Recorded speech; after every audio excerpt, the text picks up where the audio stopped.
बहुत पुरानी बात है। एक जंगल में एक गुरुकुल था जिसमें बहुत सारे बच्चे पढ़ने आते थे।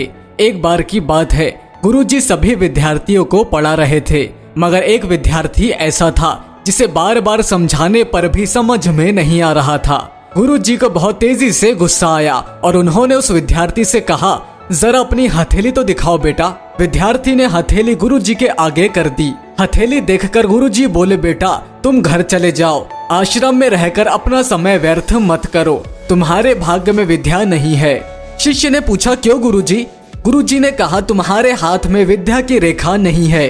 गुरुजी ने एक होशियार विद्यार्थी की हथेली उसे दिखाते हुए कहा, ये देखो, ये है विद्या की रेखा, तुम्हारे हाथ में नहीं है, इसलिए तुम अपना समय नष्ट न करो और घर चले जाओ और वहाँ अपना कोई और काम देखो। ये सुनने के बाद उस विद्यार्थी ने अपने जेब से एक चाकू निकाला, जिसका प्रयोग वो रोज अपनी दातुन काटने के लिए करता था। उस चाकू से उसने अपने हाथ में एक गहरी लकीर बना दी।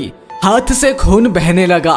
तब वो गुरुजी से बोला, मैंने अपने हाथ में विद्या की रेखा बना ली है गुरुजी।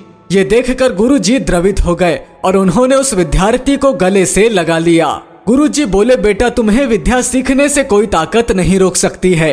दृढ़ निश्चय और परिश्रम हाथ की रेखाओं को ही बदल देता है। दोस्तों, वो विद्यार्थी आगे चलकर महर्षि पाणिनि के नाम से प्रसिद्ध हुए, जिसने विश्व प्रसिद्ध व्याकरण अष्टाध्यायी की रचना की है। इतनी सदियां बीत जाने के बाद भी, आज 2700 वर्षों के बाद भी विश्व की किसी भी भाषा में ऐसा उत्कृष्ट और पूर्ण व्याख्या का ग्रंथ अब तक नहीं बना।